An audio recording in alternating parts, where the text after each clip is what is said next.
Of Mice and Men by John Steinbeck. Chapter 1, read by Camille Garcia. A few miles south of Soledad, the Salinas River drops in close to the hillside bank and runs deep and green. The water is warm, too, for it has slipped twinkling over the yellow sands in the sunlight before reaching the narrow pool. On one side of the river, the golden foothill slopes curve up to the strong and rocky Gavilan Mountains. But on the valley side, the water is lined with trees, willows, fresh and green with every spring, carrying in their lower leaf junctures the debris of the winter's flooding, and sycamores with mottled, white, recumbent limbs and branches that arch over the pool.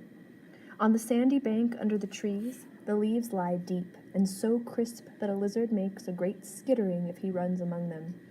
Rabbits come out of the brush to sit on the sand in the evening, and the damp flats are covered with night tracks of coons, and with the spread pads of dogs from the ranches, and with the split wedge tracks of deer that come to drink in the dark. There is a path through the willows and among the sycamores, a path beaten hard by boys coming down from the ranches to swim in the deep pool, and beaten hard by tramps who come warily down from the highway in the evening to jungle up near the water. In front of the low horizontal limb of a giant sycamore, there is an ash pile made by many fires. The limb is worn smooth by men who have sat on it. Evening of a hot day started the little wind to moving among the leaves. The shade climbed up the hills toward the top. On the sandbanks the rabbits sat as quietly as little gray sculptured stones. And then from the direction of the state highway came the sound of footsteps on crisp sycamore leaves. The rabbits hurried noiselessly for cover. A stilted heron labored up into the air and pounded down river. For a moment, the place was lifeless. And then 2 men emerged from the path and came into the opening by the green pool. They had walked in single file down the path, and even in the open, one stayed behind the other. Both were dressed in denim trousers and in denim coats with brass buttons.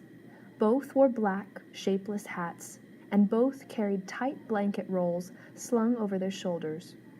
The first man was small and quick, dark of face, with restless eyes and sharp, strong features. Every part of him was defined: small, strong hands, slender arms, a thin and bony nose. Behind him walked his opposite, a huge man, shapeless of face, with large, pale eyes and with wide, sloping shoulders. And he walked heavily, dragging his feet a little, the way a bear drags his paws. His arms did not swing at his sides, but hung loosely. The first man stopped short in the clearing, and the follower nearly ran over him. He took off his hat and wiped the sweatband with his forefinger and snapped the moisture off. His huge companion dropped his blankets and flung himself down and drank from the surface of the green pool. Drank with long gulps, snorting into the water like a horse. The small man stepped nervously beside him. "Lenny," he said sharply. "Lenny, for God's sakes, don't drink so much." Lenny continued to snort into the pool. The small man leaned over and shook him by the shoulder. "Lenny, you gonna be sick like you was last night." Lenny dipped his whole head under, hat and all, and then he sat up on the bank and his hat dripped down on his blue coat and ran down his back. "That was good," he said. "You drink some, George. You take a good big drink." He smiled happily. George unslung his bindle and dropped it gently on the bank. "I ain't sure it's good water," he said. "Looks kind of scummy." Lenny dabbled his big paw in the water and wiggled his fingers so the water arose in little splashes. Rings widened across the pool to the other side and came back again. Lenny watched them go. "Look, George! Look what I done!" George knelt beside the pool and drank from his hand with quick scoops. "Tastes all right," he admitted. "Don't really seem to be running, though. You never ought to drink water when it ain't running, Lenny," he said hopelessly.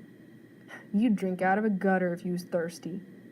He threw a scoop of water into his face and rubbed it about with his hand under his chin and around the back of his neck. Then he replaced his hat, pushed himself back from the river, drew up his knees and embraced them. Lenny, who had been watching, imitated George exactly. He pushed himself back, drew up his knees, embraced them, looked over to George to see whether he had done it right.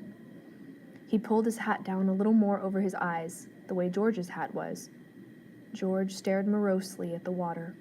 The rims of his eyes were red with sun glare. He said angrily, "We could just as well have rode clear to the ranch if that bastard bus driver knew what he was talking about. Just a little stretch down the highway," he says. Just a little stretch. Damn near 4 miles, that's what it was. Didn't want to stop at the ranch gate, that's what. Too damn lazy to pull up. Wonder he isn't too damn good to stop in Soledad at all. Kicks us out and says, just a little stretch down the road. I bet it was more than 4 miles, damn hot day. Lenny looked timidly over to him.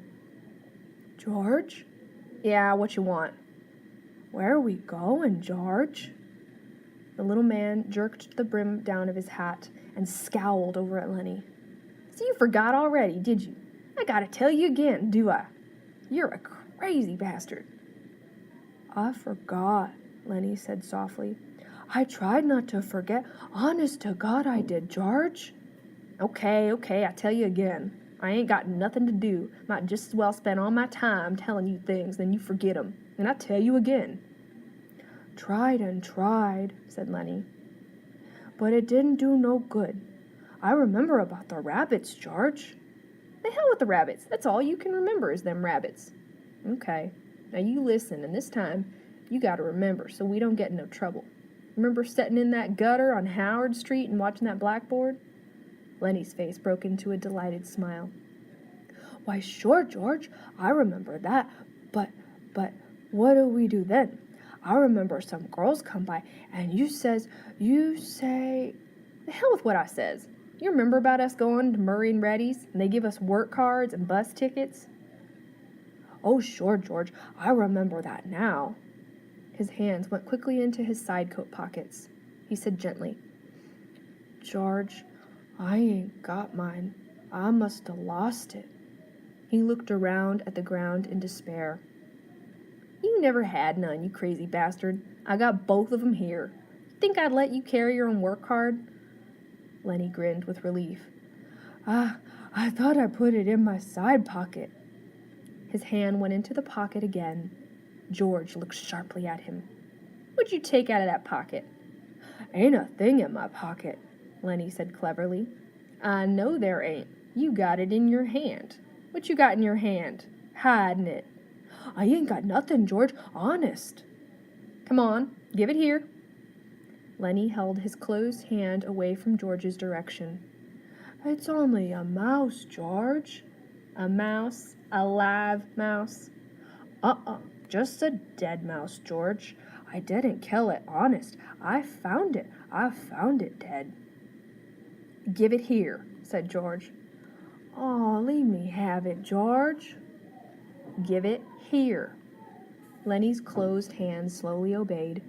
George took the mouse and threw it across the pool to the other side among the brush. "What you want of a dead mouse, anyway?" "I could pet it with my little thumb while we walked along," said Lenny. "Well, you ain't petting no mice while you walk with me. You remember where we're going now?" Lenny looked startled, and then in embarrassment hid his face against his knees. "I forgot again," George said resignedly. "Well, look, we're going to go work on a ranch like the one we come from up north." "Up north?" "In Weed." "Oh, sure, I remember, in Weed." "That ranch we're going to is right down there, about a 1/4 mile. We're going to go in and see the boss. Now look, I'll give him the work tickets, but you ain't going to say a word. You just stand there and don't say nothing. If he finds out what a crazy bastard you are, we won't get no job. But if he sees you work before he hears you talk, we're set. You got that?" "Sure, George, sure I got it." "Okay. Now when we go to see the boss, what you going to do?" Lenny thought. His face grew tight with thought. "I ain't gonna say nothing. Just gonna stand there."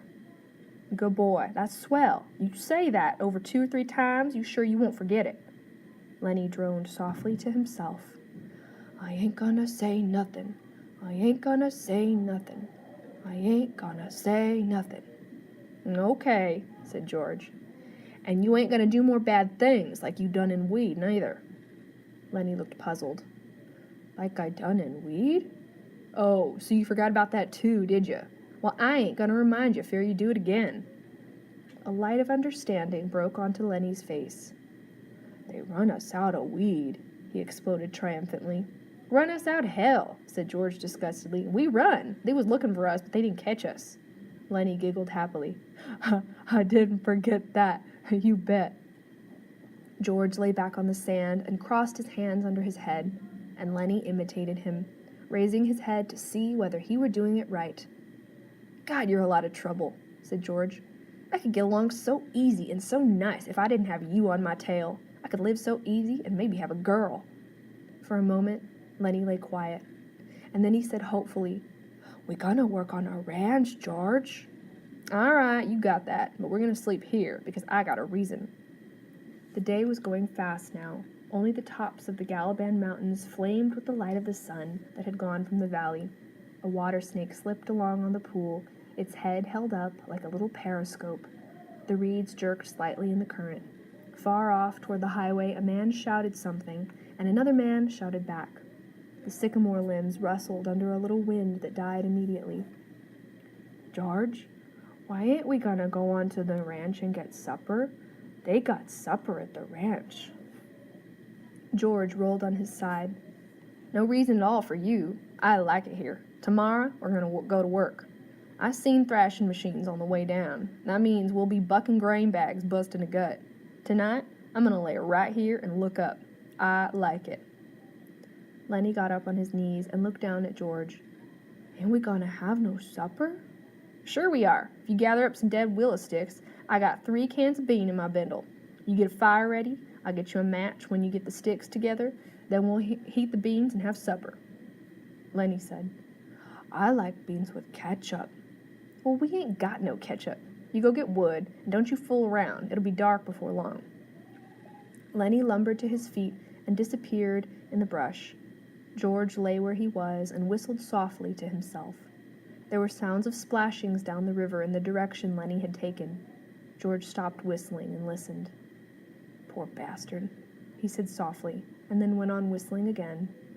In a moment, Lenny came crashing back through the brush. He carried one small willow stick in his hand. George sat up. All right, he said brusquely. Give me that mouse. But Lenny made an elaborate pantomime of innocence. What mouse, George? I ain't got no mouse. George held out his hand. Come on, give it to me. You ain't putting nothing over. Lenny hesitated, backed away, looked wildly at the brush line, and though he contemplated running for his freedom, George said coldly, You gonna give me that mouse, or do I have to sock you? Give you what, George? You know damn well what. I want that mouse. Lenny reluctantly reached into his pocket. His voice broke a little. I don't know why I can't keep it. It ain't nobody's mouse. I didn't steal it. I found it lying right beside the road. George's hand remained outstretched imperiously. Slowly, like a terrier who doesn't want to bring a ball to its master, Lenny approached, drew back, approached again. George snapped his fingers sharply, and at just the sound Lenny laid the mouse in his hand. I wasn't doing nothing bad with it, George, just stroking it. George stood up and threw the mouse as far as he could into the darkening brush, and then he stepped to the pool and washed his hands. You crazy fool, don't you think I could see your feet was wet where you went across the river to get it? He heard Lenny's whimpering cry and wheeled about. Blubbering like a baby. Lord, a big guy like you. Lenny's lip quivered, and tears started in his eyes. Aw, Lenny. George put his hand on Lenny's shoulder. I ain't taking it away just for meanness. That mouse ain't fresh, Lenny. And besides, you broke it petting it. You get another mouse that's fresh, and I'll let you keep it a little while. Lenny sat down on the ground and hung his head dejectedly. I don't know where there's no other mouse. I remember a lady used to give 'em to me ever what she got, but that lady ain't here. George scoffed. Lady, huh? Don't even remember who that lady was. That was your Aunt Clara, and she stopped giving 'em to you. You always killed 'em. Lenny looked sadly up at him. They was so little, he said apologetically. I'd pet 'em, and pretty soon they